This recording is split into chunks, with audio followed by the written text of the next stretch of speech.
अस्सलामुअलैकुम। आज का हमारा चैप्टर नंबर 10 है और उसका सवाल नंबर 12 है। एक सेंट्रीफ्यूगल पंप है जिसका डाटा हमारे पास है। उसमें क्या क्या हमारे पास है? पंप की आउटपुट है जिसको हम कहते हैं डिस्चार्ज। कोई आउटपुट कह देते हैं पंप का, कुछ कह देते हैं पंप का डिस्चार्ज कितना है। ये पंप की आउटपुट है 55 मुकाम मीटर पर आवर में। और पंप का जो हेड है, पंप जो हेड पैदा कर रहा है 40 मीटर है। पावर जो है पंप जो ले रहा है वो 10 किलोवाट की है। आरपीएम पंप की जो स्पीड है, आरपीएम है वो 1150 है। मालूम हमने क्या करना है, इसी डाटा के हिसाब से हमने 4-5 चीज़ें मालूम करनी है। नंबर 1 पे पंप एफिशिएंसी है कि पंप की एफिशिएंसी कितनी होगी। हेड हमने मालूम करना है, एक हेड हमारे पास है, हेड 2 कितना होगा, एफिशिएंसी कांस्टेंट रहे तो। आउटपुट मतलब कि पंप की जो डिस्चार्ज है आउटपुट वो कितनी होगी नंबर 2 पे। और पावर जो है, अगर पंप की स्पीड और पंप जो है मुकाम मीटर इतना ही हो, हेड इतना ही हो, तो हमने पंप की स्पीड मालूम करनी है, स्पीड 2 वो कितनी होगी। तो बहुत ईजी सवाल है। और इस सवाल में हमें फार्मूले याद होने चाहिए कि पंप की एफिशिएंसी का फार्मूला कौन सा है, हेड का फार्मूला कौन सा है, आउटपुट का फार्मूला कौन सा है, पावर का फार्मूला क्या है। तो बहुत इजी है, बस आपने फार्मूले याद रखने हैं, उसको अप्लाई करते जाना है, मल्टीप्लाई करते जाना है, वो आपका सवाल निकल आएगा। बहुत इजी है। अब हम चलते हैं सवाल की तरफ। सवाल नंबर 12 है, चैप्टर नंबर 10 है। सेंट्रीफ्यूगल पंप है, उसका जो डाटा है हमारे पास वो ये है। पंप आउटपुट जिसको हम डिस्चार्ज भी कहते हैं वो 55 मुकाम मीटर पर आवर में है। हेड हमारे पास 40 मीटर है। पावर जो है 10 किलोवाट की है। आरपीएम जो है पंप की जो स्पीड है वो 1150 है। पंप की एफिशिएंसी हमने फाइंड करनी है नंबर 1 पे। हेड 2 हमने फाइंड करना है। पंप आउटपुट मतलब कि डिस्चार्ज हमने फाइंड करना है। और आरपीएम मतलब कि एन हमने जो फाइंड करना है। ये 4 चीज़ें हमने फाइंड करनी है और इसी डाटा के हिसाब से। डाटा हम चेंज नहीं करेंगे, एफिशिएंसी हमारी कांस्टेंट रहेगी। तो हमने 4 चीज़ें फाइंड करनी है। पहले हम फाइंड करें पंप की एफिशिएंसी। उसका फार्मूला आपको पता है, पंप की एफिशिएंसी या कोई भी एफिशिएंसी हो उसका फार्मूला जो है आउटपुट बटा इनपुट मल्टीप्लाई बाय 100। अब आउटपुट पे हमारे पास क्या क्या आ रहा है ये आपने देखना है, उसमें कौन कौन सी वैल्यू हम पुट करेंगे। आउटपुट जो है पंप की वो डिस्चार्ज है जो हमारे पास 55 मुकाम मीटर पर आवर है। हेड है पंप जो चलता है, मतलब कि जो पानी फीड कर रहा है वो 40 मीटर पर कर रहा है, ये भी पंप की आउटपुट में आएगा। और आगे है ग्रेविटी फोर्स। जो ग्रेविटी फोर्स है वो भी हम अप्लाई करेंगे। डिवाइडेड बाय जो इनपुट है हमारे पास वो पावर है, मतलब कि हम उसको इनपुट जो पंप को पावर दे रहे हैं, इलेक्ट्रिसिटी दे रहे हैं, वो हमारी इनपुट में आएगी, वो हमारी पावर है, वो 10 किलोवाट जो है, मल्टीप्लाई बाय 100। ये फार्मूला आपने याद रखना है कि पंप की आउटपुट में कौन कौन सी चीज़ें आती हैं। डिस्चार्ज आ रहा है पंप का, हेड आ रहा है, ग्रेविटी फोर्स आ रही है और पावर आ रही है, मल्टीप्लाई बाय 100। कीमतें हम पुट करते हैं। डिस्चार्ज हमारे पास है 55 मुकाम मीटर पर आवर में। हेड हमारे पास 40 है मीटर में। ग्रेविटी फोर्स जो हमारे पास है 9.81 मीटर पर सेकंड है। मैंने ये साथ मेंशन कर दिया है ताकि आपको कन्फ्यूज़न ना रहे। ये मीटर पर सेकंड में है, तो हमने क्या करना है, इसके हिसाब से अपने यूनिट चेंज करने हैं। मैंने ऊपर यूनिट चेंज नहीं किए, वो इसलिए नहीं किए कि ताकि मैं नीचे करूँगा आपको समझ आ जाएगी। ये हमारे पास ग्रेविटी फोर्स जो है 9.81 मीटर पर सेकंड में है। हम इसको डिस्चार्ज जो हमारे पास है वो मुकाम मीटर पर आवर में, इसको हम मुकाम मीटर पर सेकंड में लेके आएंगे, क्योंकि हमारे पास मीटर पर सेकंड है तो हम इसको मुकाम मीटर पर सेकंड में लेके आएंगे, क्यूबिक मीटर पर सेकंड में चेंज करेंगे। चाहे आप इसको इधर ही चेंज कर लें तब भी ठीक है, अगर आपने इधर चेंज नहीं करना तो आप इधर भी चेंज कर सकते हैं, कोई इशू नहीं है। मतलब कि आप 55 मुकाम मीटर पर आवर इसको डिवाइड करेंगे 60 के साथ, वो आपके पास मिनट में आ जाएगा। फिर आप उसको डिवाइड करेंगे 60 के साथ तो आपके पास सेकंड में आ जाएगा, मुकाम मीटर पर सेकंड में। वो मैंने नीचे लिखा हुआ है, ये 55 है, इसको एक दफ़ा हम डिवाइड करेंगे तो हमारे पास जो आंसर आएगा उसको फिर हम डिवाइड करेंगे 60 के साथ तो हमारे पास मुकाम मीटर पर सेकंड आ जाएगा। वो मैंने साथ इधर लिख लिया है, मैंने ऊपर नहीं किया, वो इसलिए नहीं किया, आपको नीचे समझ आ जाएगी। पावर जो हमारे पास है वो 10 है किलोवाट में, मल्टीप्लाई बाय 100। इसको हम मल्टीप्लाई करेंगे तो हमारे पास ये वैल्यू आएगी, इसको हम मल्टीप्लाई करेंगे तो हमारे पास ये वैल्यू आएगी। अब इसको आप इसके साथ तकसीम करेंगे तो हमारे पास जो वैल्यू आएगी 0.59955 आएगा। मल्टीप्लाई बाय 100 करेंगे तो हमारे पास जो एफिशिएंसी है वो 59.95% आ जाएगी। तो बहुत इजी है, पंप की एफिशिएंसी जो हमने फाइंड की है वो ये है। बहुत सारे दोस्त जो है वो गलती इस जगह पे करते हैं, जो हमारा डिस्चार्ज है मुकाम मीटर पर आवर है। लोग क्या करते हैं, दोस्त क्या करते हैं, मुकाम मीटर पर आवर को मुकाम मीटर ही छोड़ देते हैं, इसको पर सेकंड में नहीं लेके आते। जब आप पर सेकंड में नहीं लेके आते तो आपका सवाल गलत हो जाएगा, क्योंकि हमारे पास जो ग्रेविटी फोर्स है 9.81 मीटर पर सेकंड में है, तो हम इसका जो डिस्चार्ज है उसको मीटर पर सेकंड में लेके आएंगे, फिर हमारा जो आंसर निकलेगा वो ठीक निकलेगा। अक्सर दोस्त क्या करते हैं, वह रट्टा लगा लेते हैं, बस ऊपर कीमतें पुट की, नीचे 60 और 60 करके 10 करके इसको डिवाइड कर दिया, वो आंसर निकाल लेते हैं। नहीं कि उसको बेसिक नहीं पता चलता कि हमने इसको क्यों मुकाम मीटर पर सेकंड में किया है। अब हम फाइंड करेंगे मतलब पंप की आउटपुट 2 क्या है। पंप की इनपुट जो है इसका फार्मूला ये है, output 1 divided by output 2, RPM 1 divided by RPM 2। Output 1 हमारे पास 55 है मुकाम मीटर पर आवर में, आउटपुट 2 हमारे पास जो है वो हमने फाइंड करनी है। RPM 1 हमारे पास है 1150, RPM 2 हमारे पास है 1400। कीमतें पुट की हमने और हम इसको क्रॉस मल्टीप्लाई करेंगे तो हमारे पास आएगा 55 मल्टीप्लाई बाय 1400 और बराबर में आएगा आउटपुट हमने फाइंड करनी है जो 2 है मल्टीप्लाई बाय 1150।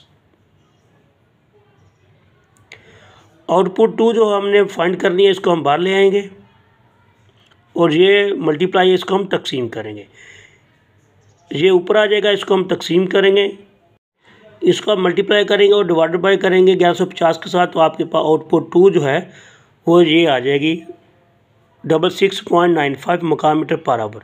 क्योंकि हमारे पास जो आउटपुट 1 है वो भी 55 मुकाम मीटर पर आवर में है, ये भी हमारे पास मुकाम मीटर पर आवर में आएगा। ये आपने याद रखना, यूनिट लिखते हुए कोई गलती आपने नहीं करनी, ये ना वो इधर आप क्या करें मुकाम मीटर पर सेकंड कर दें या मुकाम मीटर पर मिनट कर दें, ये आपने गलती नहीं करनी। हमारे पास जो आउटपुट 1 है वो मुकाम मीटर पर आवर में है, तो हमारे पास आउटपुट जो 2 है वो भी मुकाम मीटर पर आवर में आएगा। अब हम फाइंड करते हैं हेड 2। ये आपने एक तरतीब से करना है, मतलब पहले एफिशिएंसी फाइंड करनी है, उसके बाद आपने आउटपुट 2 फाइंड करना है। आउटपुट 2 जो आपने फाइंड करना है वो बिल्कुल सीधा सीधा है, उसमें कोई हम स्केयर नहीं लेंगे, कोई हम उसको क्यूब नहीं लेंगे। अब इसको हमने पहले वैसे कर लिया, नॉर्मल जो है इसका क्यूब नहीं है, कोई स्केयर नहीं है। अब जो हम फाइंड 2 हेड जो है वो फाइंड करेंगे, इसमें आएगा स्केयर। हेड 2 जब हम फाइंड करें इसके बाद स्केयर आएगा, जब हम पावर मालूम करेंगे उसके बाद उसके साथ क्यूबिक आएगा, मतलब कि क्यूब आएगा। अगर आपको फ़ैन लॉ जो है, आप फ़ैन लॉ को पढ़ लें, अगर आपको फ़ैन लॉ जो है वो आते हैं तो फिर आपको ये फार्मूला भी याद करने की कोई ज़रूरत नहीं है, फिर आपको ऑटोमेटिकली पता चल जाएगा कि पावर में क्या आना है, हेड में क्या आना है, क्यूब आना है या स्केयर आना है, क्या आना है, आपको क्लियर हो जाएगा। अगर आपको फ़ैन लॉ नहीं याद, आप फिर ये फार्मूला याद रखें, फिर आप अपने माइंड में ये रखें कि जब हमने आउटपुट मालूम करनी है तो उसका कोई स्केयर नहीं आना, कोई क्यूब नहीं आना आरपीएम का। जब हमने हेड मालूम करना है तो उसका हम स्केयर लेंगे, और जब हम पावर मालूम करेंगे तो उसका क्यूब लेंगे, आरपीएम का क्यूब आएगा, वो हम आगे फाइंड करेंगे। ठीक है, इसलिए मैंने स्टेप बाय स्टेप किया है कि पहले वे हमने मतलब कि कोई वैल्यू नहीं लगानी, कोई स्केयर नहीं लेना, कोई क्यूब नहीं लेना। 2 नंबर पे जब हम हेड मालूम करेंगे उसका हम स्केयर लेंगे, और जब हम पावर मालूम करेंगे उसका हम क्यूब लेंगे। हेड 1 इसका फार्मूला ये, head 1 divided by head 2, RPM 1 divided by RPM 2, RPM 1 divided by RPM 2, और उसका स्केयर लेंगे। हेड 1 हमारे पास 40 है, हेड 2 हमने फाइंड करना है। आरपीएम 1 हमारे पास 1150 है, और आरपीएम 2 जो है हमारे पास 1400 है। इसका हम स्केयर लेंगे, मतलब कि स्केयर का मतलब ये है 1150 मल्टीप्लाई बाई 1150। 1400 का स्केयर जो है 1400 मल्टीप्लाई बाई 1400, मतलब कि इसको आपने 2 दफ़ा मल्टीप्लाई करना है तो उसको हम स्केयर कहते हैं। इसको हम क्रॉस मल्टीप्लाई करेंगे, जब क्रॉस मल्टीप्लाई करेंगे तो हमारे पास हेड और 1150 आ जाएगा। 1150 का स्केयर है, आपने ये लिखना है, भूलना नहीं है। फिर 40 उसका जो है 1400 का स्केयर वो आ जाएगा। अब हमने क्या करना है, हेड मालूम करना है, इसको हम बाहर लेंगे। मैंने इधर स्केयर की वैल्यू नहीं लिखी और इधर भी मैंने स्केयर की वैल्यू नहीं लिखी, क्योंकि कीमत बहुत बड़ी हो जाएगी। तो फिर तकसीम करते वक्त बंदा को अगर हिंसा कोई भूल गया या उसमें नहीं लिखा तो आपका सवाल गलत हो जाएगा। इसलिए कैलकुलेटर की मदद से आपने डायरेक्ट उसका स्केयर लेना है और उसको आपने डिवाइड करना है। हेड 2 हमने फाइंड करना है, ये बाहर आ जाएगा, और 1150 आरपीएम में स्केयर है वो डिवाइड हो जाएगा। इसको हम 40 मल्टीप्लाई बाय करेंगे 14 का स्केयर, डिवाइडेड बाय करेंगे 1150 का स्केयर, तो हमारे पास जो आएगा हेड 2 वो 59.28 मीटर आएगा, क्योंकि हेड 1 जो हमारे पास वो भी मीटर में था तो ये भी मीटर में आएगा। कैलकुलेटर की मदद से मैं आपको समझा दूं कि आपने स्केयर कैसे लेना है और इसको डिवाइड कैसे करना है ताकि आप गलती ना करें। हमारे पास 40 है, 40 पर ही लिखेंगे, मल्टीप्लाई बाय हमने करना है 1400 का स्केयर, मतलब कि 1400 का हमने स्केयर लेना है, ये हमें 1400 लिखेंगे, और इसका स्केयर जो है वो x के 2 है, इसकी पावर जो है x के 2 करेंगे तो हमारे पास स्केयर आ जाएगा। इसको हम तकसीम करेंगे, डिवाइड करेंगे। अब नीचे हम लिखेंगे 1150, फिर हम इसका स्केयर लेंगे, अब इसका हम बराबर करेंगे तो हमारे पास ये वैल्यू आ गई है। ऐसे आपने स्केयर लेना है। अगर आप इसका स्केयर पहले लेंगे वैसे ही आप स्केयर ले सकते हैं। एक और तरीका भी है, 40 लिखें पहले, मल्टीप्लाई करें 1400 का स्केयर,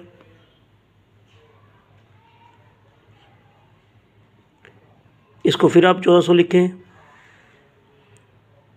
ये आपके पास ये वैल्यू आएगी। अब आपने डिवाइड करना है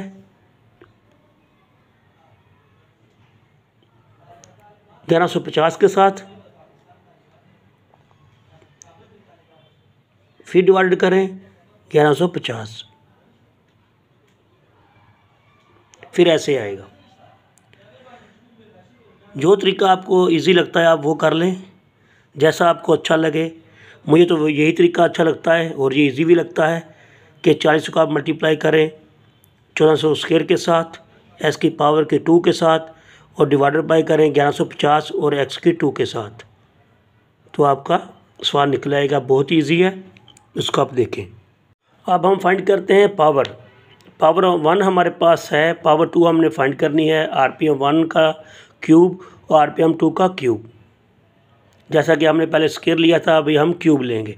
ये आपने तरतीब से चलना है ताकि आपको याद भी रहे, आप भूलेंगे नहीं। या आप फिर ऐसा करें, फ़ैन लॉ जो है वो पढ़ लें, इसको अच्छी तरह याद कर लें, तब भी आपको इस फार्मूले को याद करने की कोई ज़रूरत नहीं पड़ेगी। पावर 1 हमारे पास 10 है, पावर 2 हमने फाइंड करनी है। आरपीएम 1 हमारे पास 1150 है, आरपीएम 2 हमारे पास 1400 है। इसका हम क्यूब लेंगे, इसको हम क्रॉस मल्टीप्लाई करेंगे तो हमारे पास जो आएगी पावर 2 मल्टीप्लाई बाय आएगा 1150 का स्केयर क्यूब, 10 मल्टीप्लाई बाय 14 का क्यूब,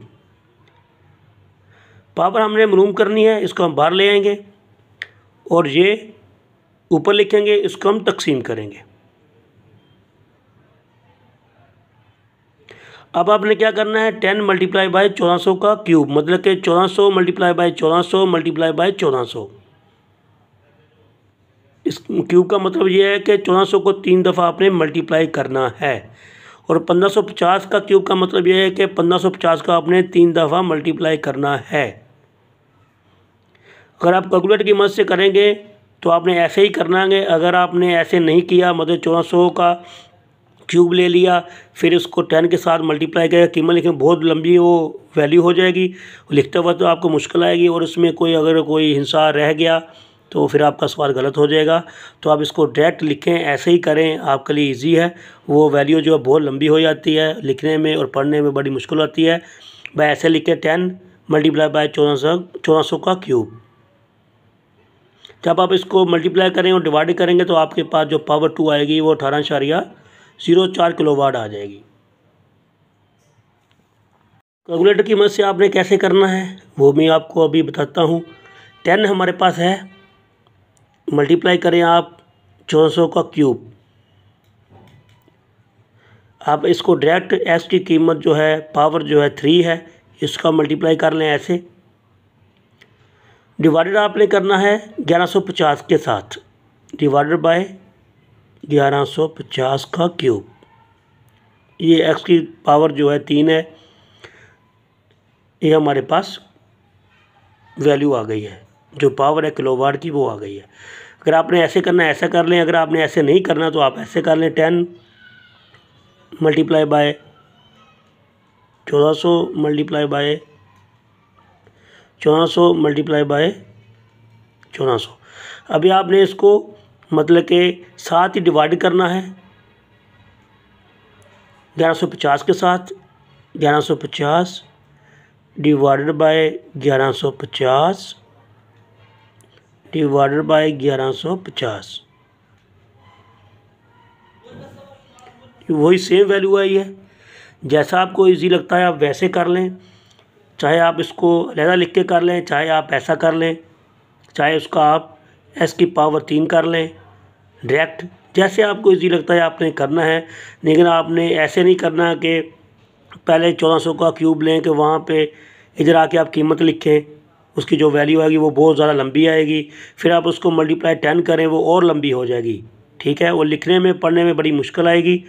फिर जब आप कैलकुलेटर करेंगे ना, उसको कैलकुलेटर के साथ आप उसको डिवाइड करेंगे तो आप कीमत कोई भी वैल्यू लिखते वक्त आप मिस्टेक कर सकते हैं, तो आपका सवाल गलत हो जाएगा, आपका आंसर गलत आएगा। इसलिए मैं कह रहा हूँ बार बार आपने इधर ही 10 के साथ और 1400 का क्यूब लेना है, डिवाइडर बाय आपने करना है 1100 का क्यूब। क्यूब जो है एक्स की पावर जो 3 है वहाँ से लेना है, अगर आपने स्क्वायर लेना है वो एक्स की पावर जो है 2 है वहाँ से लेना है। तो बहुत ईजी है और बहुत ही इंपॉर्टेंट सवाल है, इसको आप अच्छी तरह देखें, इंशाल्लाह आपको समझ आ जाएगी। ग्रेविटी फोर्स जो है वो 9.81 मीटर पर सेकंड है। ये मैंने एंड पे भी लिख दिया है ताकि आपको याद है, ये वैल्यू आपने याद रखनी है। एफिशिएंसी जब भी मालूम करनी है तो ग्रेविटी फोर्स आपने साथ अप्लाई करना है, और उसी हिसाब से आपने यूनिट चेंज करने हैं। क्यूबिक मीटर जो हमारा डिस्चार्ज है उसको आपने मकाम मीटर पर आवर नहीं लिखना, आपने मकाम मीटर पर सेकंड में लेके आना है। तो वीडियो को लाइक किया करें, दोस्तों में शेयर किया करें, और साथ साथ कमेंट्स भी किया करें कि आपको समझ आ रही कि नहीं समझ आ रही, ताकि मैं साथ साथ और वीडियो बनाऊं और अच्छे तरीके से बनाऊं। अगर आपको कन्फ्यूज़न है, कोई समझ नहीं आती, कोई कंसेप्ट आपका क्लियर नहीं होता, तो आप मुझे कमेंट्स करके पूछ सकते हैं, तो मैं आपको रिप्लाई करूँगा। थैंक यू, जज़ाकल्लाह, अस्सलामु अलैकुम।